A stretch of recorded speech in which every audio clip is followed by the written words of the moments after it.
In 2008, California voters were promised a train, San Francisco to Los Angeles, in 2 hours and 40 minutes. Top speed of 220 miles per hour. Cost to build, $33 billion. Completion date, 2020. Every one of those numbers was wrong. The cost is now estimated at between $89 and $128 billion, depending on which section you are counting and which year's dollars you are using. The completion date for just the first operating segment, not San Francisco to Los Angeles, but Merced to Bakersfield, is now 2032 at the earliest. And as of today, after 16 years of construction and nearly $14 billion spent, there is not a single mile of operational high-speed track in the state of California.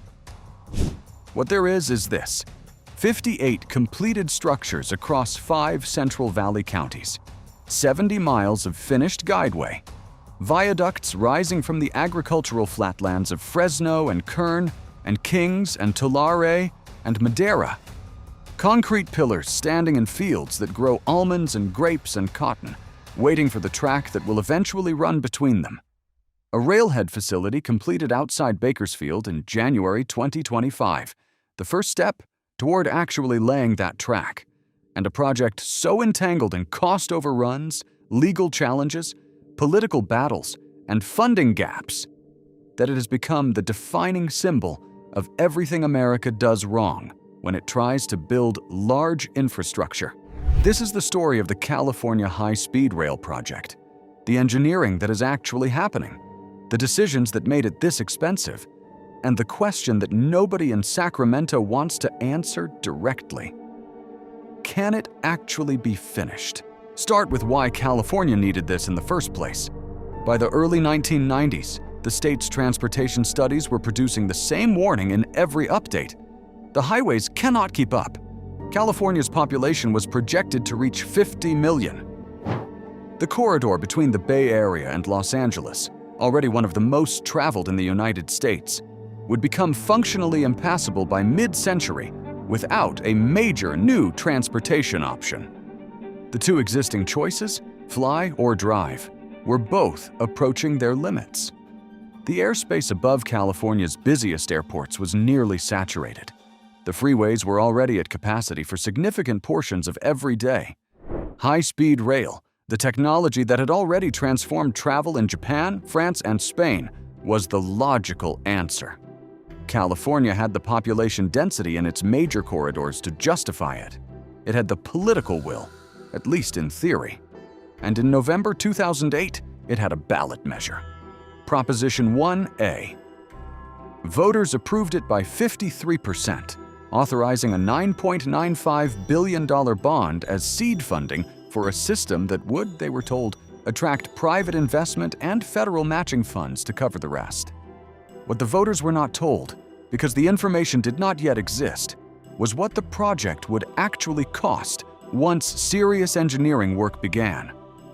The $33 billion figure presented to voters in 2008 was produced before the route was finalized, before any major geotechnical studies had been completed, and before the scale of the challenges involved in building a 494-mile high-speed rail system through one of the most geologically and politically complex states in America was properly understood.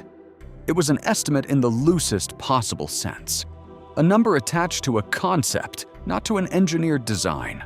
The route itself explains much of why the cost grew the way it did. From San Francisco, the line runs south through the Bay Area, then east through Pacheco Pass across the Diablo Range into the Central Valley. The Pacheco Pass crossing alone requires tunnels through difficult geology, poor quality rock formations, active fault zones, shear zones, and groundwater inflows that engineers are still working to fully characterize. The longest tunnel on this section would be 13.5 miles, which would make it the longest intercity rail tunnel in the United States. From the Central Valley, the line continues south through Fresno and Bakersfield before crossing the Tehachapi Mountains into Southern California.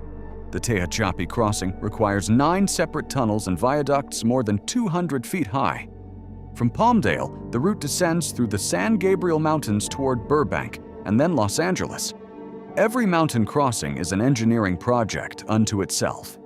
Every urban section runs through communities that fought the alignment in court. 4 separate lawsuits under the California Environmental Quality Act created delays and cost increases that compounded across years. Construction began in the Central Valley, the most politically straightforward section, where the land is flat, the geology is manageable, and the opposition was weakest. The first groundbreaking ceremony was held in Fresno in January 2015. The logic was sound in principle. Prove the concept in the easiest terrain first, generate momentum, secure additional funding on the strength of visible progress, and extend outward toward the population centers that would actually generate the ridership the system needed. The problem was that the Central Valley section, built without connection to any major city, earned the project its most damaging political label: the train to nowhere. The engineering happening in the Central Valley is, taken on its own terms, substantial. The San Joaquin River Viaduct, a 1,600-foot span carrying the elevated rail corridor over the San Joaquin River between Fresno and Madera, required construction crews to work in and around an active waterway with complex environmental permits governing every aspect of the work. The Hanford Viaduct, currently the largest active construction project on the entire line, runs nearly a mile and represents one of the most technically demanding structures on the Central Valley segment. Grade separations, structures that carry the high-speed rail line over or under existing roads and freight rail tracks, have been completed by the dozens across 5 counties.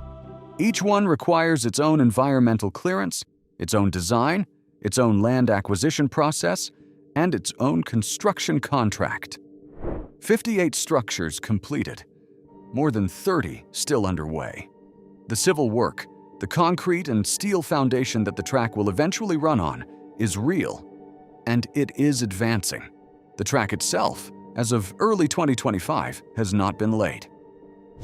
That changed symbolically in January 2025, when Governor Gavin Newsom joined project officials outside Bakersfield to break ground on the Southern Railhead facility, a 150-acre complex that will serve as the hub for receiving, storing, and distributing track materials when installation begins. The railhead groundbreaking was real progress. Track and systems installation is now targeted to begin in 2026, with revenue service on the initial operating segment between Merced and Bakersfield projected for 2032. The cost of that 171-mile initial operating segment alone is currently estimated at $36.7 billion. The scope of work that was originally estimated at $6.2 billion in 2008 for this same section now costs $30.5 billion in 2024 dollars. The same physical infrastructure, the same geography, 5 times the cost.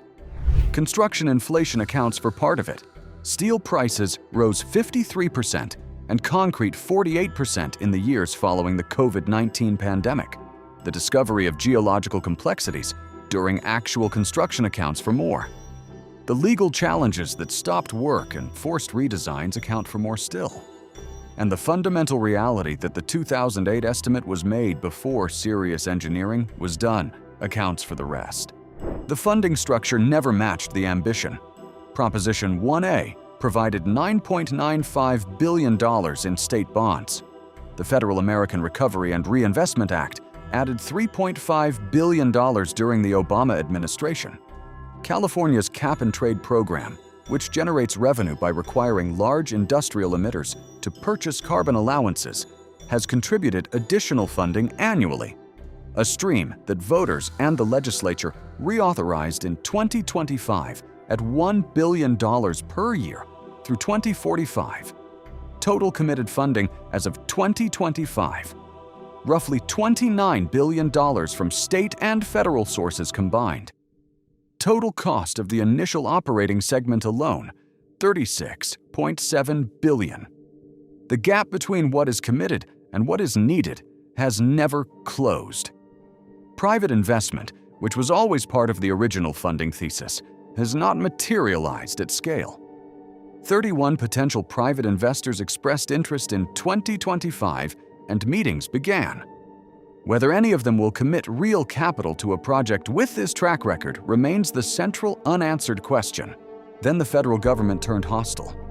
In July 2025, U.S. Transportation Secretary Sean Duffy terminated $4 billion in unspent federal funding that had been committed to the project, citing $15 billion spent over 16 years with no high-speed track laid.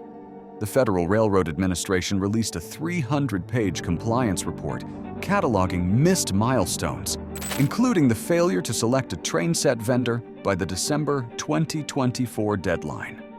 President Trump called it the worst public infrastructure failure in American history.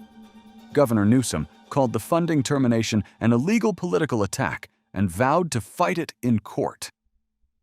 California has always been the arena where the country's largest political disagreements play out at infrastructure scale, and this project had become the sharpest possible expression of that pattern. The physics of what the finished system would actually deliver are not in dispute. A train traveling at 220 miles per hour between San Francisco and Los Angeles covers the distance in 2 hours and 40 minutes.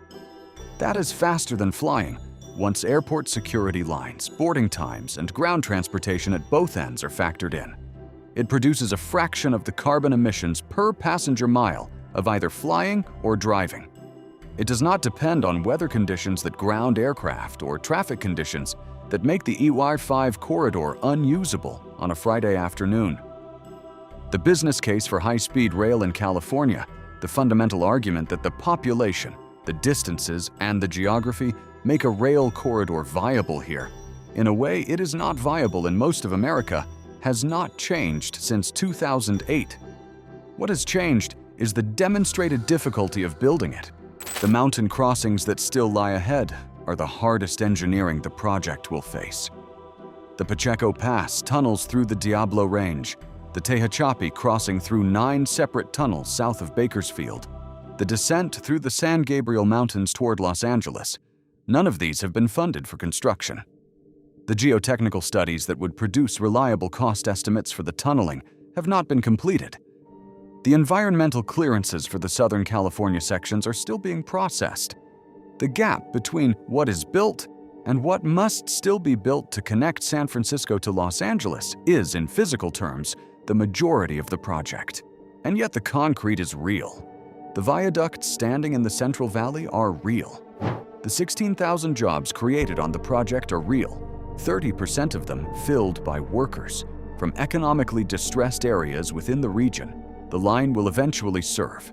The $11 billion in economic output generated in the Central Valley between 2006 and 2025 is real.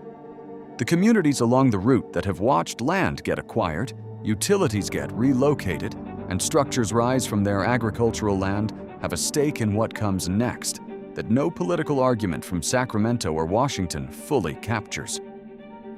The question California is trying to answer is one that every country that has built high-speed rail has answered already. In Japan and France and Spain and China and a dozen other places. Whether the investment required to connect major cities with a fast, clean, high-capacity rail system is worth making. Every country that answered yes built the system and does not regret it. California said yes in 2008. 17 years later, it is still trying to make good on the answer. The structures are in the ground. The railhead is built. The track installation is coming. Whether the full system gets built depends on decisions that have not yet been made, by governments that have not yet been elected, with money that has not yet been committed. The train that California promised its voters is not finished, but the people pouring concrete in the Central Valley every day are not building a monument to failure. They are building the foundation of something. Whether that something becomes what was promised is the most expensive open question in American infrastructure. This was not built by machines. Machines were used. But this was built by people who refused to stop. And that is the only force in the universe that turns nothing into something. Like, share, and subscribe for more.